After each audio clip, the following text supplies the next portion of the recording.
It's time to sit back and check out the RCWR Show with Lee Sanders.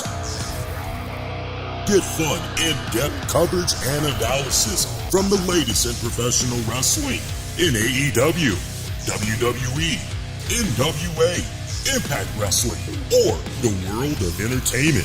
From hit TV shows to your favorite sports like the NBA or NFL.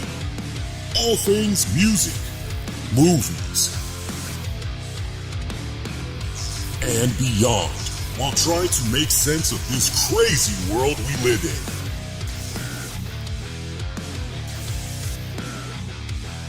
All while keeping it honest, insightful, and interactive since 2011. And now your host, live from the nation's capital of Washington, D.C., Lee Sanders.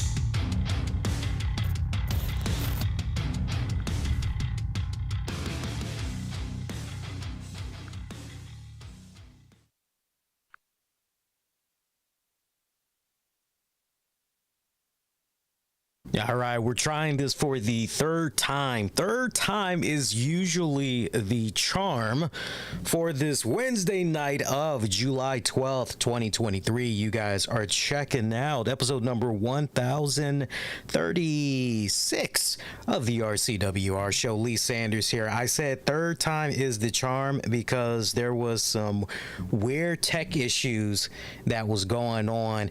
And I appreciate it when you guys go out of your way to let me know that, hey man, audio ain't sounding right, something's going on. I appreciate that, seriously, because it saves me, most importantly you guys, on time and all that. Because look, I'll be straight up honest with you guys, I have seen motherfuckers that have come check out the shows live and they won't say a motherfucking thing if there is some type of a audio issue or whatever. They won't say shit. So I won't find out until after the fact, and when I'm playing the episode back, that, oh shit, this was going on, what the hell? And that's just the webcast stream, because I have the audio recording in the background as always, but the webcast stream, that's not being recorded. Technically, you can make an argument that it is, because once it's over, YouTube, Twitch, and the other platforms, they're automatically getting their hookup and everything. But when it's initially live, the webcast stream, particularly I'm talking about, and there's some type of issue, nobody says anything usually. So, yeah, we were having some tech issues, and it wasn't me this time. I thought maybe I had did something wrong. No, I did not do anything wrong. And I just want to make sure you guys can hear me okay. I already checked everything out, but I just want to still go back, make sure everything sounds good. Yeah, everything sounds good this time. Wasn't me this time. I checked because there was a Windows update that had went down less than 24 hours ago. And I got a notification as my computer was saying, hey, we're going to update outside of the normal hours that you like to be on here, FYI. I'm like, okay, whatever, cool. Everything's ready to go. Do your thing. So, and I had already rebooted the computer. I just do that as a cautionary. I just do. I like going on ahead and rebooting it. That way, any funniness totally eliminated after I've done the reboot. But as one of you all had brought to my attention, there was some type of weird audio reverb. My audio sounded extremely distorted. And I played it back, sure enough, because usually it'll be a case of somebody, you know, maybe they're having some internet connection issues, maybe they're having some type of buffering issues, maybe they just got to refresh, but this time it was actually me. So I did reboot the computer, was still having the same issues. The only thing that I could think of was checking the software connections, making sure everything was good. Everything was good.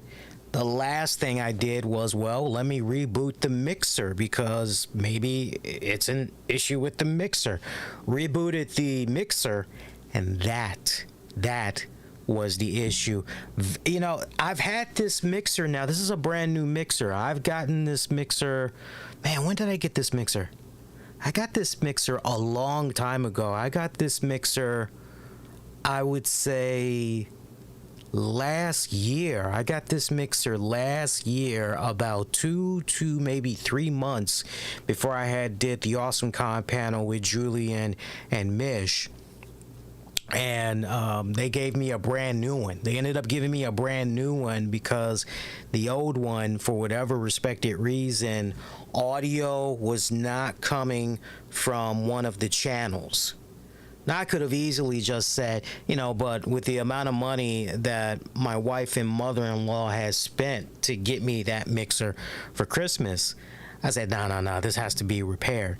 So I tried to get it repaired, but they said, no, we're going to go ahead and give you a brand new one. I'm like, really? Yeah, we're going to give you a factory sealed brand new mixer. Oh, wow. Okay, cool. So that's the first time something like that has ever happened. Hopefully it'll be the last, but very weird what was going on there. Anyway, hope you guys have had a solid week so far. Hump Day is here, weekend right around the corner. I want to have this show be as tight as humanly possible, as I was looking forward. I don't know if she still might be up for it, but I actually had wanted to do a little bit of joyriding, maybe go into DC real quick. I'm kind of fiending for some Ben's Chili Bowl, so I was thinking about maybe taking a ride to DC to do that with the wifey. So I want to try to see how much we can get done in this next little bit. I'm picturing we do a hard stop at about the 50-minute mark, give or take. Look, as far as tonight's AEW Dynamite goes, a little bit of a so-so episode, although you had a couple interesting spots here and there. Of course, the mystery tag opponents revealed their 5th members for the Elite and for the Blackpool Combat Club for next Wednesday's Blood and Guts. We also saw the in-ring AEW debut for Nick Wayne, good buddy of and mentor, or actually pupil, if you will, of Darby Allin. And I gotta say, we gotta kick it off talking about that, because in regards to the whole Nick Wayne situation, I did not like the way he was being introduced to the AEW fans. I gotta say, it's off to a rocky start. Now, I liked the video package presentation that went down from the previous week of Darby Allin giving us a proper introduction to Nick Wayne and everything. I don't know if you did like me, but I didn't take the time out to go online to see what this kid was all about. My whole thing was, okay, he's going to be on AEW programming next week. Well, that's when I'll tune in and I'll check him out. And we get to that point, and usually the way AEW and other stuff has gone down with me over the years, if a wrestler pops up, I don't look at their stuff online for anticipation. I just go, okay, well, surprise me, give me the first impressions. And very rare will I go, wow, I'm a really big fan of this person's work, I gotta check out more stuff of theirs online. It's usually 50-50 when it comes to that. So I think that for Nick Wayne, who just turned 18 a couple of days ago, wrapped up high school, he just recently graduated high school as well. I hope that the young man is going to be pursuing a degree. I hope that he's going to be going to college, because you always want to have options. Wrestling is not forever. Something weird could easily happen in any match at any given time. So it's really nice to have a fail-safe in place. You got to treat that no different than being a basketball player or being a football player. Injuries can happen. Baseball player, soccer player, injuries can and will happen. It's always great to have some type of backup. You got to be thinking about when that in-ring career is over, not just from an injury standpoint, but just when the in-ring career is over and you decide, okay, I'm done with this. You got to have something to fall back on and everything. Now, look, if you're able to make your money, hey, that's great. You don't need to fall back on something different, but still, better be prepared than have surprises, I always say. Nick Wayne is off to a really great start as a wrestler. I know he hasn't been at it that long. I hope that the young man continues to go out there and be a journeyman from the standpoint of, reaching out to other wrestling promotions, getting as many bookings as he can get. Some friends of the show that I have seen over the years, they stay getting their calendars filled up. Some of them have their calendars filled up 3 months in advance, 6 months in advance, some even a year in advance. I hope Nick Wayne goes that route. The more experience he can get, the better. Now, granted, some people may say, well, Lee, Nick Wayne, not for nothing, he's got so much experience that he can tap into on that AEW roster. The biggest issue with that, though, is the fact that they don't do house shows. Okay, so we've got these days AEW Dynamite and Rampage being filmed in the same night. And then we have AEW Collision. And let's not also forget we've got those, and I believe nowadays with regards to Collision, they tape ROH after Collision or before Collision, if I understand it correctly, right? So outside of that, it's not a case where you're doing on top of that 3 to 4 to 5 house shows like WWE is doing and everything. So yeah, he can tap into a lot of experience that's there in AEW, but as far as being out there multiple times a week, that's not really an option for the young man right now.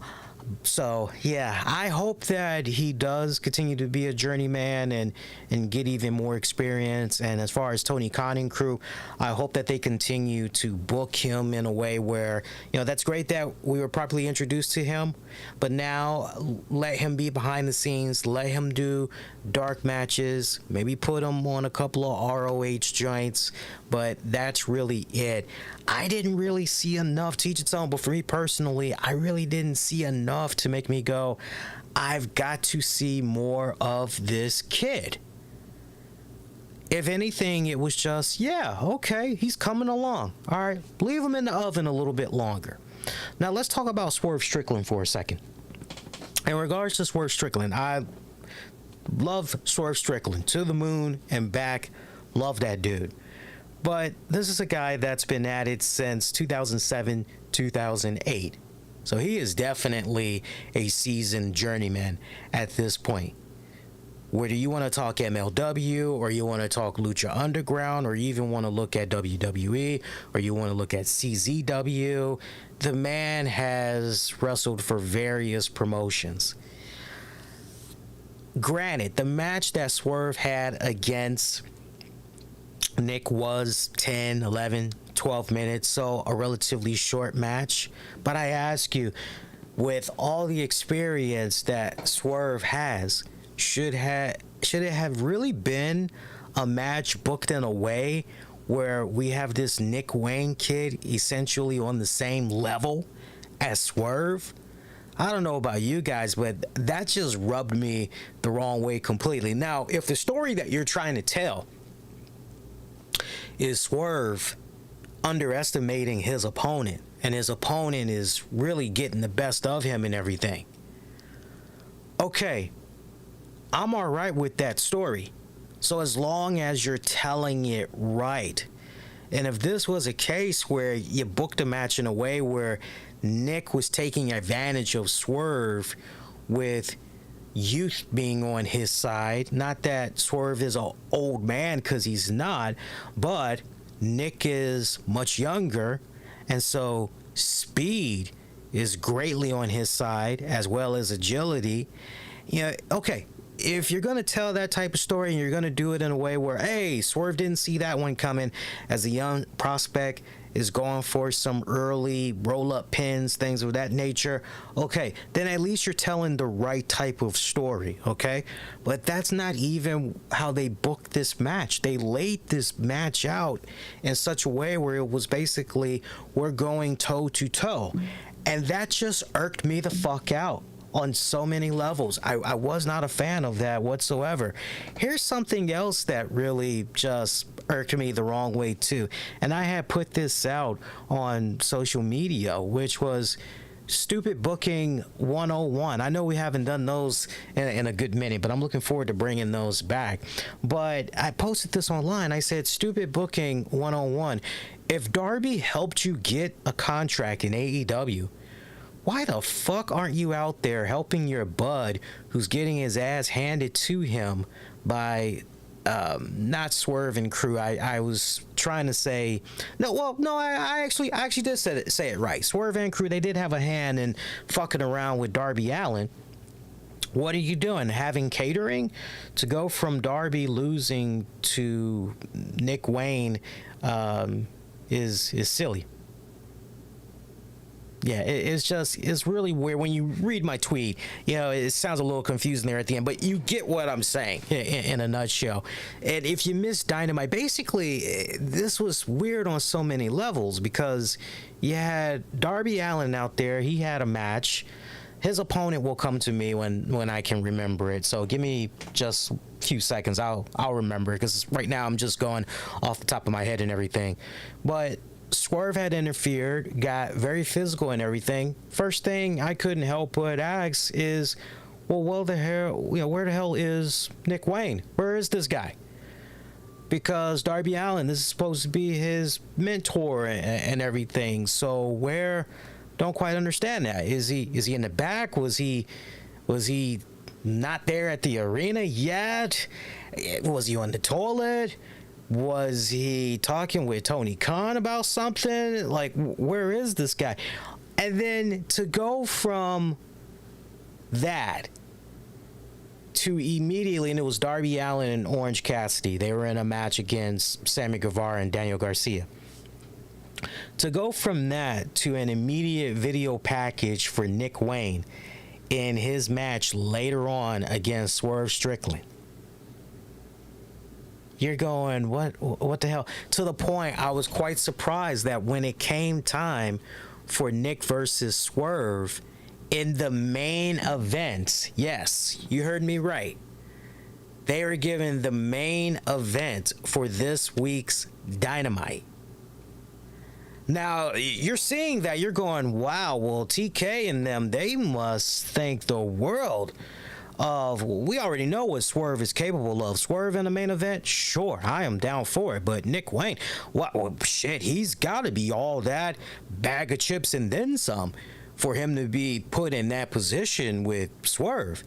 So we see Darby come out there, and you would think, okay, so Darby, he's essentially got a receipt to cash in there on Swerve, right? Surely that's, okay, all right, this makes a little bit of sense. But no, Darby just dabs him up, goes to the back, and this match basically commences. Only we do see Darby come back out towards the end. He gets nowhere near ringside, I don't believe, but he's definitely around the ramp area rooting young Nick Wayne on and everything. So you do all of this. You have all of this in place. And when it's all said and done, Nick Wayne does not come out with the W. Am I understanding that right? Nick Wayne comes away without the W. So you do all of this weird booking and everything.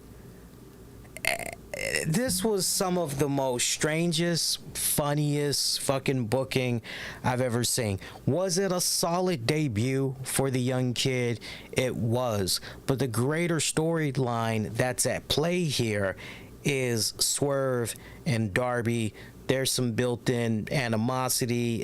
There is some resentment. There is some unresolved issues that's still there with these two men. And so the fact that you didn't have Darby Allin go in there and, hey, right, I owe you a receipt, son. It was hilarious to me watching this. And here's the other thing in regards to Nick Wayne. Look, he's a kid, so I'm not going to beat the young man up verbally and all of that, right? But what I saw tonight, it doesn't really stand out for me in a way where I go, yeah, dude, not only do I want to watch you every single week, but I got to see you involved in some key story arcs. He just looks very bland he comes off very bland as far as the move set and all that goes. Nothing that I haven't already seen in AEW from a Action Andrade or from a insert whatever name you want to insert. Now, the fact that he's 18 and he is this far in the stage of his wrestling career so far, does he have the potential of possibly being up there with the Will Ospreays of the world in a few years? It's very well possible. He's off to a great start. I mean, if he continues to stay perfecting his craft, then yeah, in about 3 to 5 years, I can definitely see a lot of good happening for this young man, for sure. But, you know, whether you want to say, he's no different than a Action Andrade, he's no different than maybe a Wheeler Yuta, he's no different than, I would say, yeah, you are absolutely right. And I tell you what, Nick Wayne's mama sure as hell seemed to be more interesting of a character than Nick himself. I mean, she looks like, wow, the camera definitely loves you. Seriously, like, have you done some type of TV series before? Have you been on some soap operas or something of that magnitude? Because Mama Wayne definitely had a lot going on there. Okay, she did. She was attractive. I gotta say, she definitely had a more commanding presence there. And I definitely would love to see Tony Khan and crew try to implement a little bit more of her in future programming if they decide they want to continue to go down that route. But I just felt overall that was just off to a very rocky start. I don't care what anybody says. Now, kicking off Dynamite, the match between Chris Jericho and Commander, you know, for what it was worth, I felt this match took up way too much time. Now, again, I can hear those, but the match, it was only like 10, 11, 12 minutes long, Lee. No, it's just one of those things. I don't know who was in charge of the timing for these matches as far as, yeah, we're going to have these matches run at this length, but Commander, don't get me wrong, phenomenal with all the crazy moves that he likes to do. Here, I'm going to hold your wrists and I'm going to do all these weird little flips. I'm going to be walking the ropes and all of this craziness and everything. But these two being combined tonight, looking at Jericho's speed, not quite where it used to be. He's moving more slower in recent years than in previous. And then Commander from time to time coming off a bit sloppy, botching a little bit here and there. These two, they just were not a really good mix, I personally felt. Very sloppy. Did not like it whatsoever. I also felt that, you see, I get what they were trying to do here, because as I was watching this match, I couldn't help but go, okay, this is kind of giving me shades of Jericho and Rey Mysterio to a certain degree. And when Rey basically was I mean, Jericho at one point, y'all remember that run? Jericho pretty much was like, why are you hiding behind a mask, Rey Mysterio? It was his mission to get that mask off of Ray. And so I'm looking at this and I'm going, okay, well, you know what? All right, it's got the right ingredients. I see what they're trying to go for here, but yeah, a lot of miscues, a lot of sloppiness was going on in this one. Wasn't a fan of this whatsoever, as far as I'm concerned. Don Callis immediately coming out there, once again, trying to do his hard pitch talk to Jericho, having him remember what went down 28 years ago when they were part of a faction that was led by the late Bad News Allen. Callis feeling very nostalgic, showed a video too to bring them all back and everything. Don Callis, once again, look, you know what Bad News would have wanted us to do. he would have wanted us to stay together no matter what. So I really think you need to strongly consider, hooking back up again and everything. This led to a scenario going down backstage later on in the night with Jake Hager, as Jake Hager says to Jericho straight up, look, man, I put my MMA career on hold for you. I saved you from blah, blah, blah. I saved you from this. I've done everything that you've asked of me. I've been very supportive of you. I've been behind your back since day one that you came into my life. And if at this point you're not really sure what you're going to be doing as far as the Jericho Appreciation Society or hooking up with Don Callis, well, don't expect me to give you my all. And he pretty much gave Jericho the purple hat. Oh, anything but the purple hat. He means business because he returned the purple hat. Ooh, right? So I'm like the little Ortega girl in the commercials. Why not both, right? Why not be able to do both stables, Chris Jericho? Or let's combine both.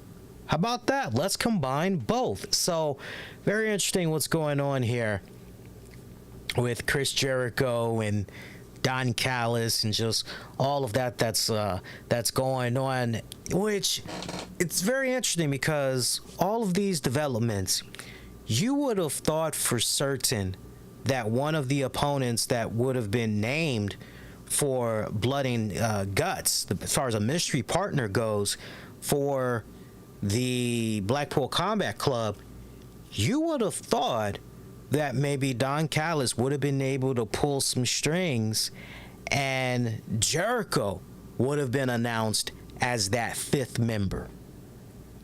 That would have been, and man, just all the history that's built in there with Kenny Omega and a whole lot of stuff intertwined in there. And Jericho does want to stick it to the Combat Club, yet again here. You just would have thought that, which makes Jericho's current arc with Don Callis that much more interesting, because if you're fast forwarding to next Wednesday, you can't help but maybe have in the back of your mind, is Jericho gonna get involved in that Blood and Guts match?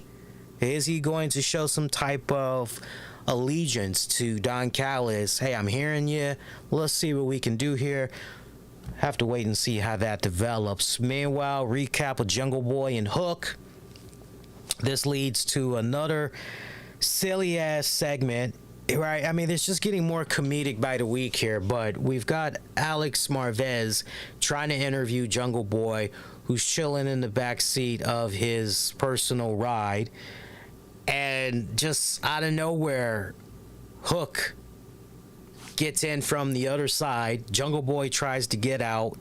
He's not able to open the door immediately, and Jungle Boy mumbles, damn child safety lock. He manages to get out of it. Hook grabs him by the hair, but JB manages to slip away, and Hook just looks on at the cam. Basically, you can run, but you can't keep hiding forever. Some crap like that. It just came off this go round very Looney Tune-ish as far as I was concerned. I know what they were trying to display, right? This is supposed to be very serious. This is supposed to be extremely heated. It's very personal between these two, but it came off Road Runner, Wile E. Coyote, Looney Tunes comedic fun. Then like the execution of this one, we got to get away from that, right? Seems like they were trying to do that meets the Booker T chilling at the 7-Eleven for 7-Eleven Day, right? Enjoying a Slurpee. Hope you guys had enjoyed your Slurpees. I actually forgot about 7-Eleven Day, so gonna have to wait until next year, unfortunately. MJF, Adam Cole having some more bromance.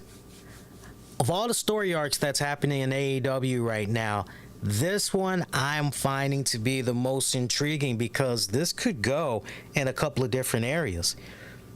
This could go in Adam Cole ultimately turning on MJF. And yes, for those of you saying, but this could also go the way of MJF and MJF turning on Adam Cole, thus adding even more fuel to their rivalry. I would say yes to both of those, but I like the idea more, I would have to say, of Adam Cole ultimately turning on MJF. And that doesn't mean that Adam Cole would be a heel. No. It just means that Adam Cole, because the way Adam Cole could essentially spin it is, you think I want to be tag team champions with you? Seriously, with you, of all people? Hell to the no. No. Make no mistake about it. What you got around your waist that you walk around here like a proud peacock each and every single week. That's why I'm in this business. That's why I'm in AEW. I want that World Heavyweight Championship. So Adam Cole turning on MJF, it can easily be spin in a way where you don't have to be, oh, here's another turn. Here's another, right? I think that the finest story in the details so far is we've got MJF, who seems to legit be warming up to Adam Cole, and this could be a detriment to MJF. If this is Tony Khan and them's way, MJF, I'll include him because maybe he's part of this whole creative process with this current story arc as well. If this is their way of trying to help us understand how MJF got to where he is today, and I can't help but think about Secret Invasion on Disney Plus, because you look at what was going on with the Skrulls in there, and you know how ultimately some ended up having resentment for Talos and Nick Fury, because when it counted the most as far as promises, a lot of broken promises there. Okay, MJF, you know, if you're trying to help explain to the viewers that a large part of why he is what he is today is because so many people that he did try to open himself up to ended up stabbing him in the back. So basically, he's got this whole it's a dog eat dog type of world / the stylistic song Payback is a Dog, right? If that's what you're, then it makes even more sense to have Adam Cole just. So I liked seeing them this go round in the footage that they showed. They were chilling at a bar, getting their drink on. Some ladies had walked by. I actually was trying to rewind, but I wasn't able to because I had a phone call I had to take. But I swear one of the women that had walked past them at the bar looked like Tessa Blanchard. I don't know. You know exactly, if you watch, you know exactly who I'm talking about, but it kind of looked like Tessa Blanchard. And I'm just going, you know, if that was a nice little camp, how cool would that be? If that was a nice little, you know, highly unlikely, but how cool would that be, right? But MJF wanting to get a piece of candy from all four of those girls, asking Adam Cole if he was going to join him. Adam, nah, man, I got a very serious thing going on with Britt. Not interested. Nah. So I find that particular scene to be very interesting. I'll come back to that in a second, but marinate on that one. Didn't appreciate the lame-ass Fight Forever ad that was essentially attached to this week's story arc with these guys, because Cole basically saying to MJF, hey, if we're going to do this, you know, what we're doing right now, drinking and having a night out on the town, then I'll wear your shirt that you got for us. There's something else that you got to do for me. And they ended up back at the hotel room playing AEW Fight Forever. Just a big ass walking billboard ad as far as I'm concerned. So I just looked at that as cheesy as hell. Now remember what I said about Britt Baker. So this takes us to the blind tag team eliminator match there with Big Bill and Brian Cage going up against MJF and Adam Cole. Right before the match had went down, MJF trying to call out sick from the match. Cole wasn't having any of it. Before that, though, Adam Cole, that is, apparently, I think it was a phone call with Britt Baker. And as you would probably imagine, Britt was a little bit salty over what was going on there between he and MJF. So, looking into the crystal ball a little bit there, man, if MJF wanted to maybe do something in a way with the cameras to have it suggest that Adam Cole did in fact tag along with MJF, I hope you guys pick that up. There's some seeds of possible infidelity / insecurities being placed in there. If you really want to take things personal to that next level between Cole and MJF, basically my point, there's a lot of substance. There's a lot of meat on them bones there that you can do with that. So now, in regards to that blind tag team eliminator match, Adam Cole, MJF, going out with the win on that one. As far as the match goes, you know, for me, it kind of seemed as though there was very little wrestling involved in this one. I just felt that all four of these guys were mainly just showboating around, just in all four corners outside the ring. I just felt that there was way too much bullshit going on in this one for what it was worth. But I did like seeing Adam Cole and MJF trying to get on the same page and everything. So those guys are now advancing to the finals. On Cup semifinals match, Sky Blue, the beautiful, the lovely Sky Blue, taking on Ruby Soho. Ruby going over with the W. Once again, yeah, I know that there's going to be a decent amount of people a bit heartbroken, because you're going to have those that's going to say whether Sky Blue wins or loses a match, we don't give a damn, because we as fans, we all win because we get to see her on TV. And I hear you, preach, I hear you. Ruby makes sense winning this because she was so close last year, to the point she was actually a favorite the previous year. She was a favorite. So the fact that we're running it back and we're making it be Ruby this go round, I'm okay with that, despite the fact that there's a large part of me that's going, man, you've done such a really good job building Sky Blue up. I mean, what better way to really build someone up than, right, because they've already got the fans in their pocket. Why not push that, keep riding it out and everything? So you could definitely make an argument, no, Sky, she should be going, but that's not the way it panned out, unfortunately. So Ruby winning this go round, I'm okay for it. So Ruby is now, because she goes to the finals, she is awaiting the winner of Willow Nightingale and Athena. Remember, we were supposed to see that match last week, but Willow had some type of a injury or whatnot, so unfortunately she wasn't able to do the match. But it's going to be going down, I believe it's going to be going down on this Friday's Rampage. If not this Friday's Rampage, for sure this Saturday's Collision, it's going to be going down. Man, and I think on that note, that's like all the matches. I bullshit you not, we did not skip over anything. I'm just going back to my notes one more time, because sometimes I'll miss something and then, oh yeah, I jotted this. No, that's it. So our main event, as I said, it was Swerve Strickland, Nick Wayne, which we talked about to pretty much open the show.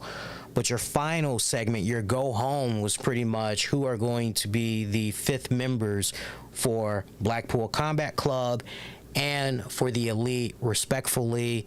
So we see Don Callis, he's getting ready to make the big announcement when Kenny Omega comes out there seething. See members of Blackpool Combat Club derail him. They're giving him a serious beatdown. From behind, we see Pac. We have not seen Pac in a good minute. He grabs a microphone, says to Omega he has no idea how long he's been waiting for this particular moment. And he reminds Omega, yo, You shattered the hell out of my nose, orbital bone, whatever. Stole the championship of his dreams. So he's revealed to be the 5th member, and they're just stomping a mud hole in his ass. They're getting ready to do some serious injury to his neck, as they got a steel chair in between his neck and everything. And all of a sudden, Kenny Omega, I like how Kenny Omega is holding onto the chair while talking shit at the same time, reminding them, hey, we got our 5th member as well. You're looking at this and you're going, okay, so who's the 5th member going to be? It's interesting seeing some of the names being thrown out there. Of course, Goldberg and all of that. But now the 5th member would be none other than Kota Ibushi. I love Kota Ibushi. I've been a fan of his for a good number of years now. Love the dude. So if you are on top of your New Japan Pro Wrestling, you're looking at this moment, you're marking out because you're going, holy crap. It is the Golden Elite. The Golden Elite. Holy crap, right? This is a really good moment. But if you are that casual wrestling fan, you're probably going, and this is not racist what I'm getting ready to say, but you're basically going, oh great, it's another Japanese wrestler from one of those Japanese promotions. Why should I care about this guy? Why should I be invested in this guy? And that's where AEW, I mean, look, as I've said in my coverage of AEW for all these years, AEW, the way Tony Khan has carved out AEW, this is for the hardcore fan. This is for that wrestling fan that eats everything up pro wrestling. This is for that wrestling fan that is checking out whatever went viral. This is for that wrestling fan that is on top of their wrestlers that's out there on the free agency market / independent scene. Okay, this is what's going on here. So, but take it from me, as far as Kota Ibushi goes, he is a talented, extremely talented young man. I know a couple of years back he had dealt with a very serious injury where his wrestling career was looking as though it was in doubt for a bit, but it was so crazy too because he's still relatively young, and you're going, wait, what the hell? But he managed to heal up and come back better than ever and everything. But I almost forgot, Harley Cameron, she had a rap on the Acclaim, and I gotta say, I was expecting for another shitty out of 10, 1 being crap, 10 being awesome sauce. I gotta say, it was at least a 6, a 6.5. I found myself kind of bobbing my head a little bit going, all right, she actually did pretty good here. Okay, all right, nice.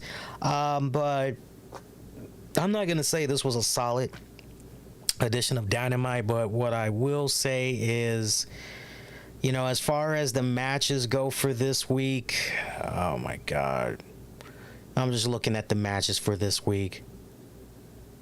I mean, if I'm gonna say, for what it was worth, this was okay. Actually, the Owen Hart semifinals match, Sky Blue and Ruby, I actually thought that was pretty solid for what it was worth. I enjoyed that more than Swerve Strickland and Nick Wayne. Is that wrong? And I'm not just, that's because you're goo goo gaga for Sky Blue. No, just legit. I enjoyed that match much more than Nick Wayne and Swerve Strickland. I'm looking at the rest. Yeah. You know what? Darby, Cassidy, Gorvea, and Garcia, for what it was worth, that was actually okay as well. That was actually okay as well. Now, I'm trying to think if that was a semifinals, that tag joint, because I think, if I remember it right, I think it was. So those guys advanced to the finals now. So a lot of interesting developments that we got going on that's going to be setting up next couple of episodes for AEW program. And don't forget, this Friday we got AEW Rampage. I'll be with you guys for that over on the full1mania.com site. And then Saturday we've got the AEW Collision show. That's going to be 2 hours of solid action. Immediately after that, we're going to get another battle for the belt special. So a lot of content that's going to be coming our way from AEW this weekend. Hey, if you guys been enjoying yourselves so far, if you have not done so already, make sure you show the ultimate support and you give this episode a like, share as well. Definitely subscribe, but hit the like, because when you do that, you definitely help us out a ton in getting more eyeballs on the content. Couple of other news items that we can get into just briefly while we're here for this next little bit. Told you guys we're doing a pretty short show. I like keeping these shows on Wednesday nights as tight as possible. Brian Pillman's AEW contract has reportedly expired from all the reports that's being put out there by the reputable people. Remember, he had signed with AEW back in 2019, and he pretty much has sporadically been used since then. If the reports are true that he is now a free agent, he was not re-signed to AEW, then you know what? I say that's AEW's loss. Because Brian Pillman Jr., all the capabilities in the world, extremely gifted, talented young man. I just feel that he was misutilized in AEW. And that's just sad that with the addition now of the Collision show, man, we couldn't find some room somewhere for Brian Pillman Jr. That's unfortunate. But whether Brian Pillman Jr. heads on over to New Japan or does some stuff for MLW, or maybe ultimately gets in there with the WWE, he will be, or even Impact Wrestling for that matter, he will be just fine. He will be just fine. But I really hope that Brian Pillman, you know, if the reports are not true, I really hope that Brian Pillman gets in front of this and disputes it otherwise. You know, because that's just, to have this continue to be floating around, it just, you know, what the hell is going on.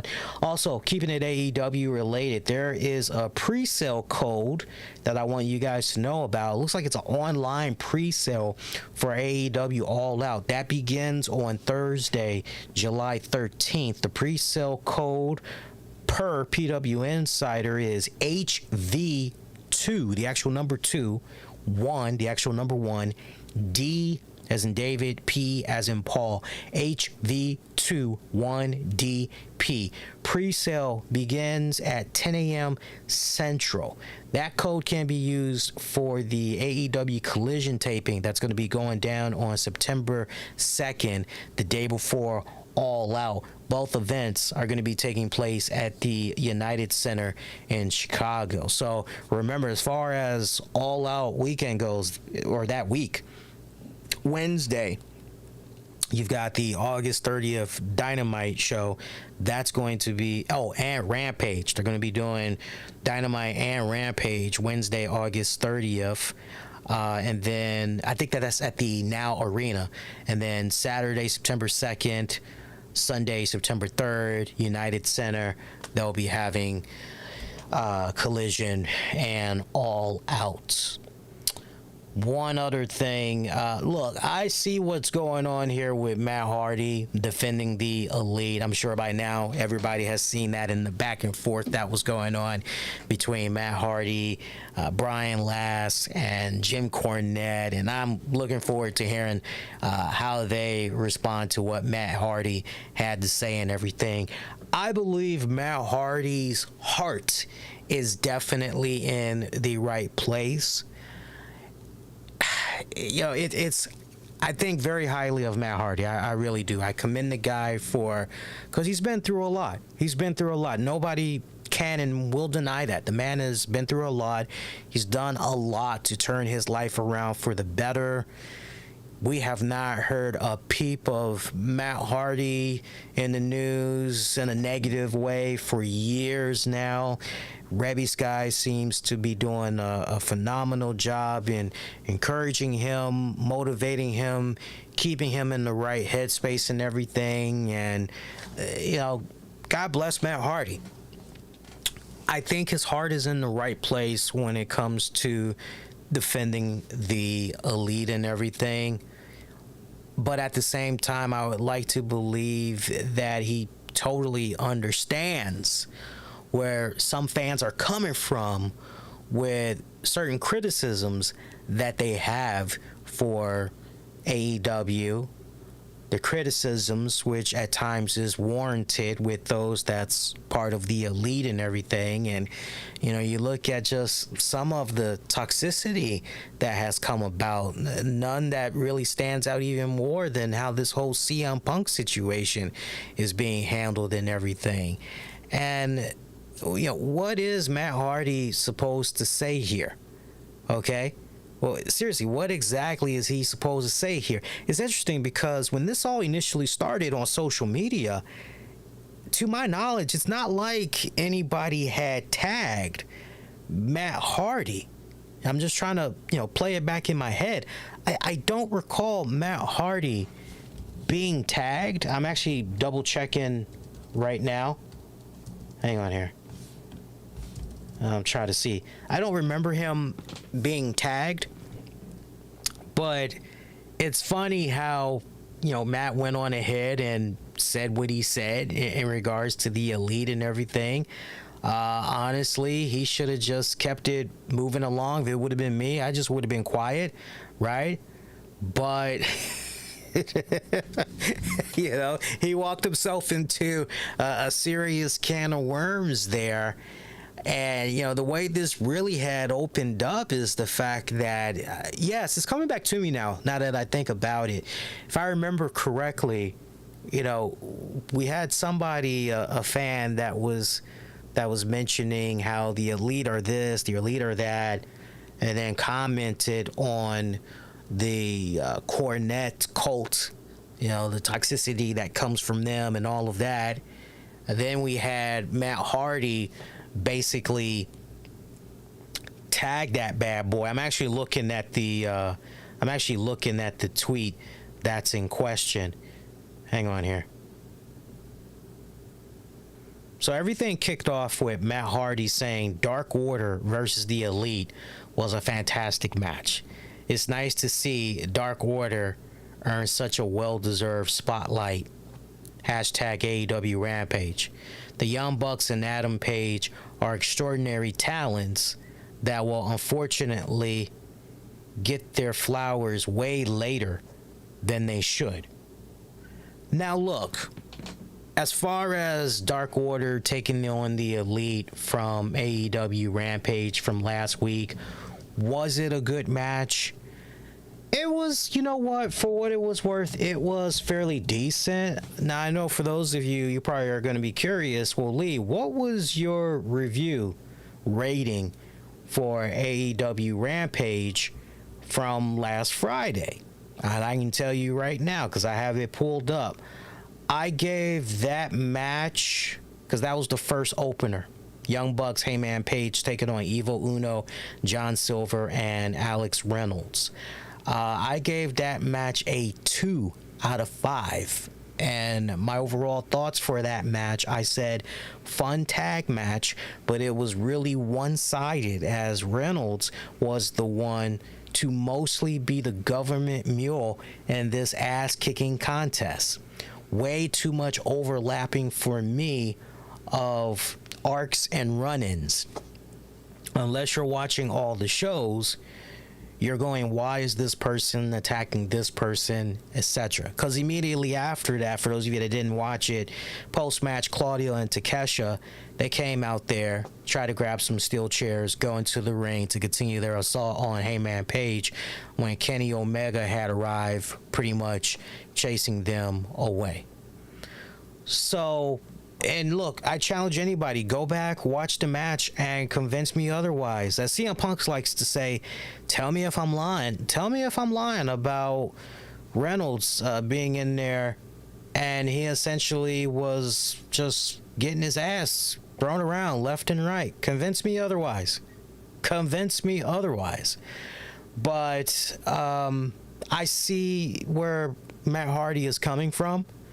So from there, that basically got quoted by a wrestling fan who said, Matt's right though. I know it's cool to hate on the Bucks, and if Hangman is your wait a minute, this is kind of weird how you phrase. I'm reading it as it is. Matt's right though. I know it's cool to hate on the Bucks and Hangman if you're a Punk/Collision fan, but not from me. Give those guys their flowers. So this had Matt quote that fan and say, between this and the toxic Cornette cult. So Matt is the one that opened this up, not the fan. Matt is the one that opened this up. Between this and the toxic Cornette cult, these guys don't get the adoration that they truly deserve. The diehard elite fans are phenomenal and get why they're special, but there's a huge chunk of fans that fail to give them credit they deserve. Give these guys their flowers. So this essentially had Jim Cornette and Brian Last jump on in that bad boy. And I was enjoying this. I love this for what it was worth, man. And like I said, I don't want to go any more into it, because I know these guys, they're definitely going to dive into this a lot more and everything. You know, look, if that's how one legitimately feels about the Dark Order and their contributions, and I have sung the praises of Dark Order as of late. I have said, yo, these guys, they're really stepping it up. You know, they definitely are deserving of being more predominant in the tag team division. They definitely are more deserving of being involved in some really good story arcs that they can essentially sink their teeth into and everything. My whole thing is, in regards to going back to Friday, you know, notice even though I gave the match a 2 out of 5, I didn't shit on it. I just said one man was getting his ass kicked really for the whole match. You know, that's really basically, I've seen better Dark Order matches than what was given to me on Friday. So I agree with Matt wholeheartedly. He's 100% right in regards to the Dark Order and everything. But man, when you try to use that as an opportunity to shit on a certain podcast that has such a big reach, it has a whole bunch of fans, and if you want to chalk that up to be toxicity, then you know what, go ahead and chalk it up. I would rather have somebody be in my face and give it to me right between the eyes as far as constructive criticism and feedback goes. I'd rather have somebody give it to me right between the eyes than somebody always telling me, it's good, we're good, everything's good, you know, it's good, we're good, seriously, it's great, it's fantastic. Not everything is that. To the contrary, not everything is that. And look, man, I get it. You gotta defend the place where you're currently working and getting a paycheck from. You got mouths to feed. Okay, so yeah, you gotta score a couple of brownie points here and there where you see fit, especially if it's gonna get you in good. Look, I think two things can be said that's true. I definitely believe his heart's in the right place when he's talking about the Dark Order. I definitely believe that, because what he was essentially talking about was, yo, say what you will, but yo, when it counts the most, Hangman, Dark Order, man, they're really bucks. You know, they really do deliver some pretty solid stuff, right? But when you start shitting on a particular audience, you can pretty much forget about that. You can pretty much forget about that. So I mean, he opened up that can of worms, and look, I wouldn't put it past Matt Hardy if he thought from the standpoint of, yo, I've got a respected podcast. This will definitely get me some traction, and I can mention this and I can mention that and all this other stuff. And let me go ahead, let me go for it, right? Let me go ahead and let me go for it. But find me somebody that is going to totally be honest with their criticism and feedback for an employer that they work for, and still continue to get a paycheck, still be able to be seen every single week on TV, be involved in some very dominant story arcs, show me that they'll still be able to, and I will say, hey, well, all right, a company and a boss that's actually listening and all that. Just kind of weird how all of that had went down, but I got a nice little chuckle out of that, seeing all of that back and forth that was going on. Another piece of news that we can get into, I am seeing that over the weekend, I didn't get a chance to talk about this on Monday, but over the weekend, GCW had held its Cleanup Man show Saturday night. It had featured Nick Gage, Blake Christian, and others competing. The full card rundown: Alec Price defeated Brogan Finley, Dustin Waller, and Grim Reefer. Meanwhile, Jimmy Lloyd and Wasted Youth got a victory over SAT. John Wayne Murdoch defeated Cole Raddick and Effie. Charles Masson picked up a win over Joey Janela. Meanwhile, for the GCW World Championship, Blake Christian defeated Richard Holiday. Los Mazzaios defeated Waves and Curls and Yukai. And for the GCW Tag Team Championship, the East-West Express defeated Gringo Loco and Jack Cartwheel. Meanwhile, Billy Starks lost to Yotami, and Nick Gage got a win over Psycho Clown. That's what all had went down there. Interesting notes. As you would imagine, Time Warner Discovery, they, as well as WWE, I would imagine Impact Wrestling as well. Hell, you could even put MLW in the mix of that, and you might as well include NWA as well. But I would imagine all of these wrestling organizations, the wrestling industry in general, is paying very close attention to what's going on here with this SAG FTRA strike. We talked about this a couple of weeks ago, okay? And I told you guys, look, the longer this strike goes on, then the more enticing wrestling looks in general, because this is getting to a point now where the movie industry could be greatly affected by this, okay? Because the actors' unions, they're in negotiations with the major studios, and there's a deadline set for Wednesday night midnight. Okay, so we're like 2 minutes away, and if a new deal has not been reached and everything, then it's likely that a strike will take place, as the two sides are continuing to go at it over higher wage increase, bigger cut of residuals, the use of AI. That's just for starters, and everything. Now, according to PW Insider, there's a number of people in WWE, I would imagine just wrestling promotions in general, but we'll stick to WWE, but broaden your horizons much more.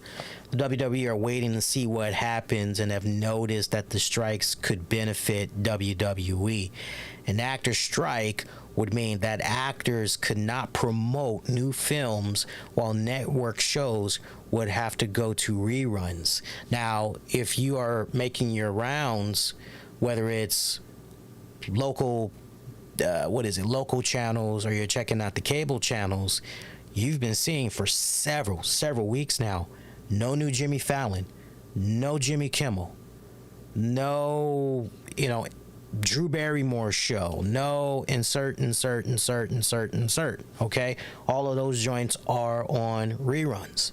So as you would imagine, the longer that this strike goes on, AEW, which is in current renegotiations with Time Warner Discovery, WWE, which You know, they're basically looking at Fox and NBC Universal. What's up, right? It puts them in a really, really good position. A damn good position. Now, Anthem Entertainment, that's a little bit different because, as we all know, Anthem Entertainment, they now own and have owned for a handful of years now. I think maybe almost 4 years, 5 years or whatever. Access TV. Okay, they now own that. But you don't think that they would love to, hey, we can maybe get this to a network with a more broader audience and still have still have control in our product? You don't think they would be? So this is a very, very delicate time right now for the entertainment industry as a whole, because stop and really think about this. You know, it's all about the dollars. And as I always say on here, if it don't make dollars, it don't make that sense. I'm talking about that common sense, right? So the longer that we are going now, where think of your favorite show that's out there, the longer that this crap goes down, oh man, as far as checking out that new season of BMF or getting that next batch of Power Force or Power Ghosts, right? Hit shows like that will be affected by this, okay? And the only thing that North America is really going to be able to rely on is news and sports. Whoever's around right now, whoever's, and you're also in the process that this goes much longer, you're going to see new avenues open up in a way where, well, look, we gotta fill this slot somehow. We gotta fill it up with some type of content. So if that means, hey, we've never covered Summer League baseball or Summer League basketball or Summer League this, if we've never covered it before, guess what? We're now going to try to cover it because we got to fill that block of some programming that we feel is going to bring some type of audience in here and everything. This really would have been a really great time for the XFL to launch. I got to be honest with you guys.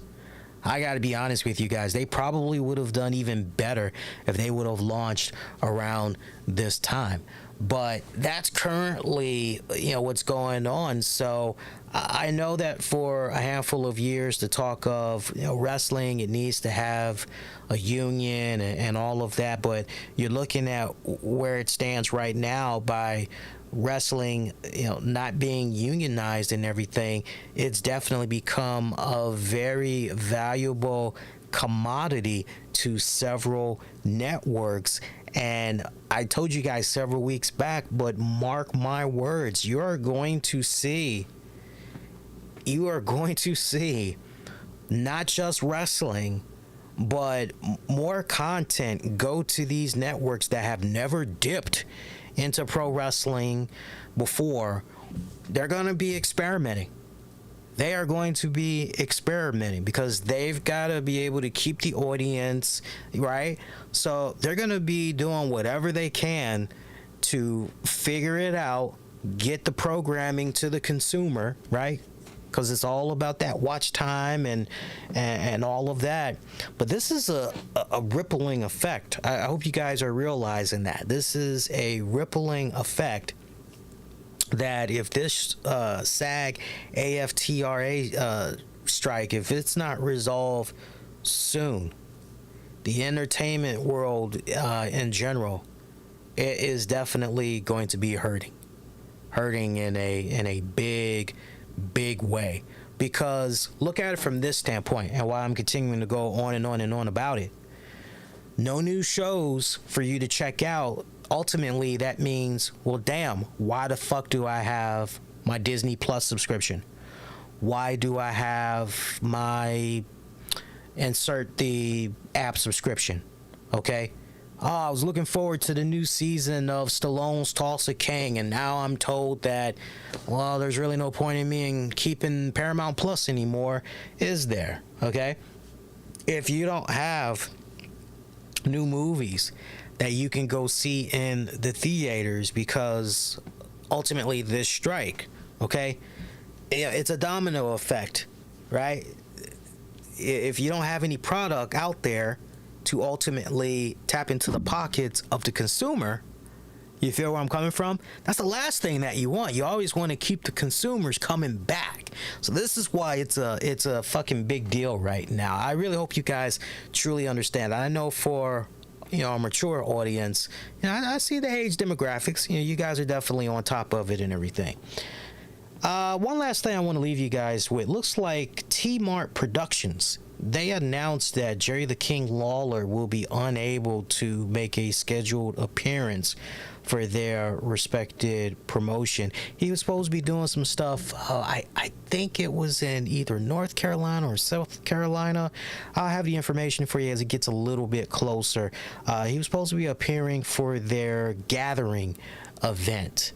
And as you all know, he had suffered a stroke back in February, and he is still recovering from that. So they announced that, unfortunately, he's not going to be able to make that event after all. Quite unfortunate. So if that was you're looking forward to meeting Jerry Lawler, it's honestly a good experience. I had the pleasure of, if you want to call it that, I did have the opportunity. How about that? I had the opportunity to meet Jerry the King Lawler a couple of years back at Awesome Con, and he was pretty friendly and everything, but it was kind of one of those type of deals where